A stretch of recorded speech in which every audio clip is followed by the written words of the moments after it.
warahmatullahi wabarakatuh. Perkenalkan, kami dari kelompok 6 semester 5B. Di sini kami akan melakukan praktikum mata kuliah biokimia yang berjudul identifikasi karbohidrat pada bahan pangan. Praktikum ini akan dilaksanakan oleh Gian Ajeng Kinantika, Gisti Anissa, Indah Siti Nurwalidah, Mita Amalia, dan Muhammad Alfat Iftikar Hanif. Dan berikut alat dan bahan yang digunakan dalam praktikum. Nama saya Gian Ajeng Kinantika dengan NIM 11820600038. Bahan yang saya gunakan yaitu ada nasi merah, gula pasir, dan kacang panjang. Kemudian, Teteskan semua bahan menggunakan iodin atau betadin 3-4 tetes. 1, 2, 3, 4. Aduk. Teteskan juga pada ini 3-4 tetes.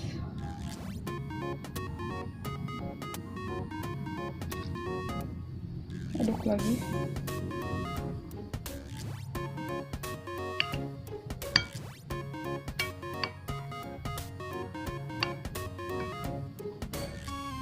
Dicampurkan dengan gula.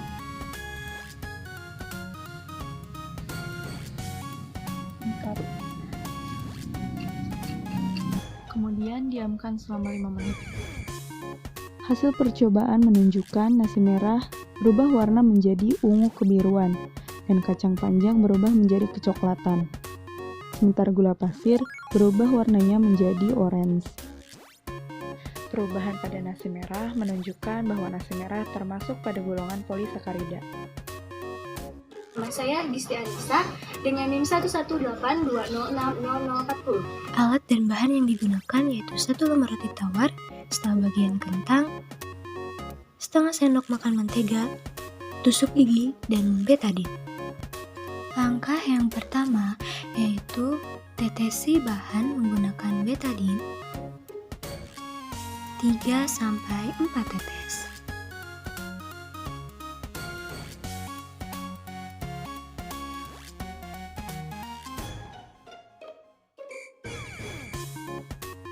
Kemudian ratakan menggunakan tusuk gigi.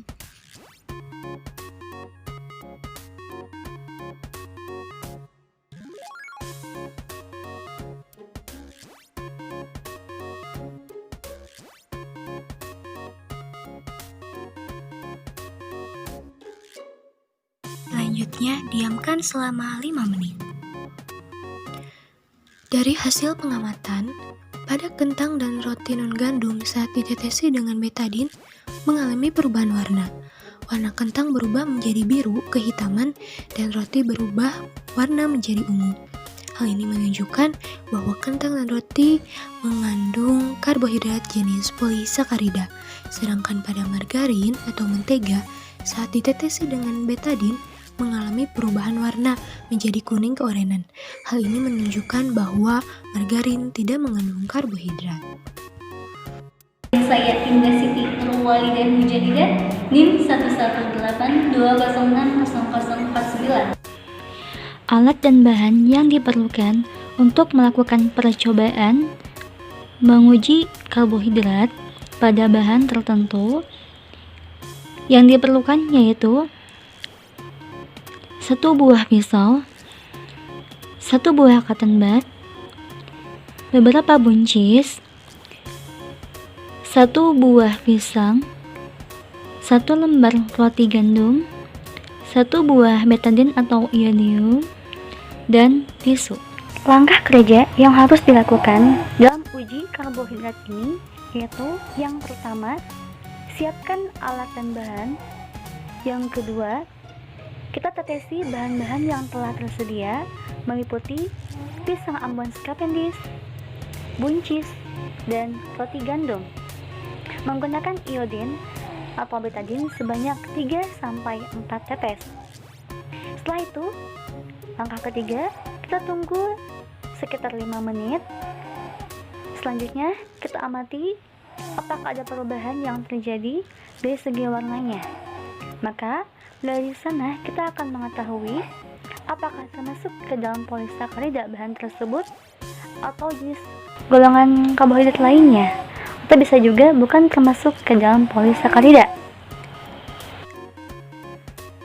Kita kupas pisang yang telah tersedia, kemudian kita iris menjadi beberapa bagian, yaitu yang berukuran tipis, sedang, dan besar untuk mengetahui hasil yang maksimal.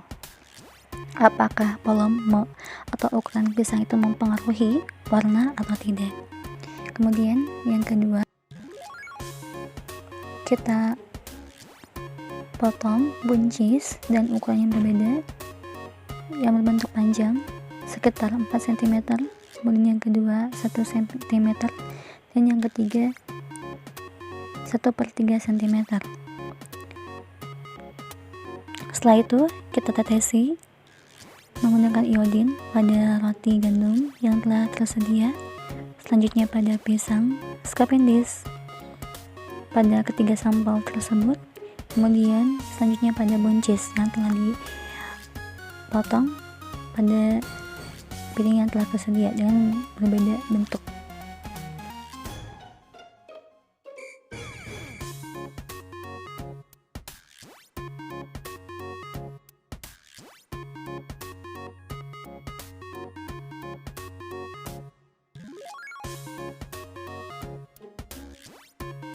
Pada hasil percobaan ini, dalam uji karbohidrat yang mengandung polisakarida, yaitu terdiri dari amilum atau pati dan selulasa, metode yang digunakan adalah uji iodin secara kualitatif.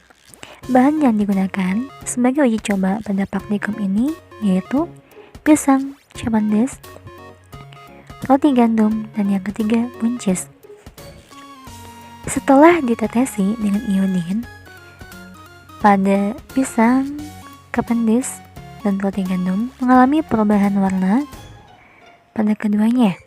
Hal ini menunjukkan bahwa pisang dan roti gandum mengandung karbohidrat polisakarida yaitu amilum atau kita sebut dengan pati. Sedangkan pada buncis saat ditetesi dengan iodin atau betadin hanya sedikit atau 1 buah biji saja yang berubah warna menjadi hitam, tepatnya pada bijinya. Karena hal ini menunjukkan bahwa buncis ini ada sekitar 7% mengandung selulosa dari polisakarida tersebut. Sisanya tidak mengandung karbohidrat jenis polisakarida. Halo, perkenalkan nama saya Nita Amalia dengan NIM 11820600067. Untuk alat dan bahannya, di sini saya menggunakan pisang Ambon, kemudian ada telur, dan yang digunakannya itu putih telurnya, kemudian ada gula merah, dan untuk pengujiannya itu menggunakan betadin, dan alatnya yaitu menggunakan tusuk gigi. Untuk langkah kerjanya, yang pertama kita kupas terlebih dahulu pisang, kemudian potong menjadi beberapa bagian, tidak boleh terlalu tipis dan tidak boleh terlalu tebal. Dan untuk gula merahnya, kita juga sama potong menjadi beberapa bagian seperti ini. Dan setelah itu, untuk telurnya, kita ambilnya itu hanya putih telurnya, potong menjadi beberapa bagian. Setelah dipotong seperti itu, kita tambahkan beberapa tetes betadin, 2 atau 3 tetes betadin. Setelah ditetesi, kita ratakan menggunakan tusuk gigi.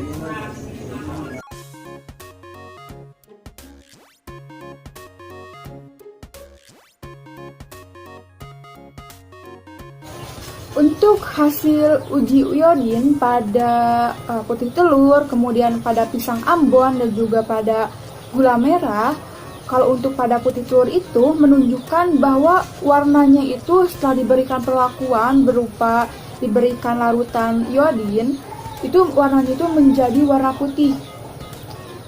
Memiliki kandungan protein itu lebih tinggi dibandingkan dengan karbohidrat, dan itu pun menurut Suswano dan Sejanisi 2010 di mana pada putih telur itu kandungan karbohidratnya itu sebanyak 0,8%, sedangkan kandungan protein telurnya itu 16,38%. Dan selanjutnya, kalau untuk pada pisang Ambon itu, bila setelah diberikan perlakuan, warnanya itu berubah menjadi warna biru kehitaman. Dan menurut Fathur Rahman 2017 menyatakan bahwa peran reaksi iodin atau betadin ini pada analisis karbohidrat, yaitu bila warnanya berubah menjadi biru kehitaman setelah direaksikan, maka menunjukkan adanya pati atau amilum. Dan pisang Ambon ini mengandung nilai karbohidrat sekitar 25,8%. Selanjutnya, bila pada gula merah itu, gula merah ini merupakan golongan dari monosakarida yang merupakan karbohidrat yang paling sederhana, yang tidak dapat diuraikan atau dihidrolisis menjadi karbon lain. Saya Muhammad Al-Fatih Tikar Hanif dengan NIM 11820600070. Nah baik, bahan yang selanjutnya itu kita sediakan nasi putih, semangka, kita potong. Nah sudah dipotong. Lalu ada apel, kita potong lagi. Nah sudah. Lalu kemudian kita tetesi dengan betadin 4-5 tetes.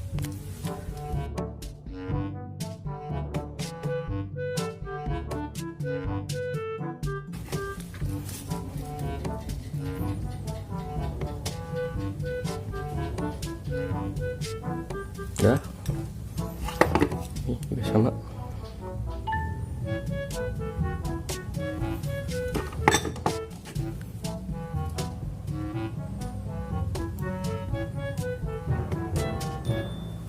Lalu kita ratakan. Sudah terlihat perubahannya di sini.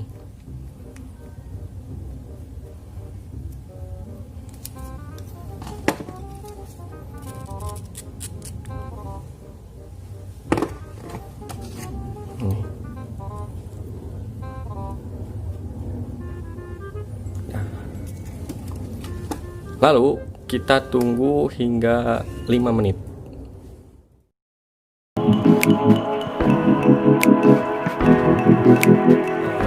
Setelah 5 menit, kurang lebih 5 menit, hanya nasi putih saja yang memperlihatkan perubahan warna yang asalnya putih seperti ini menjadi biru keungu-unguan.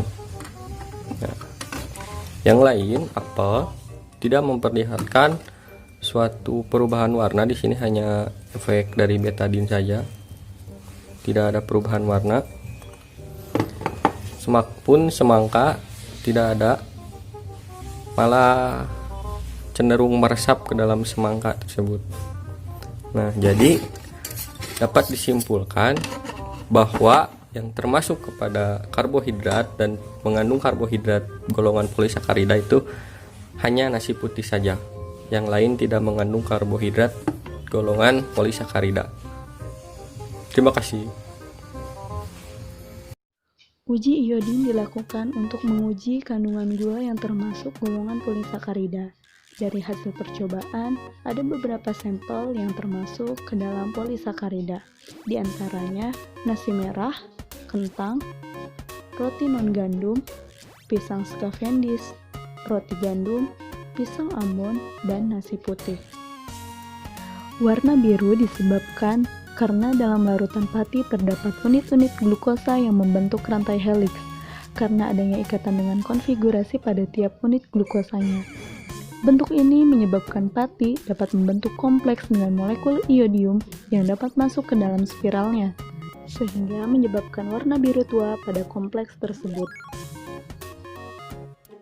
Itulah praktikum identifikasi karbohidrat pada bahan pangan. Terima kasih. Wassalamualaikum warahmatullahi wabarakatuh.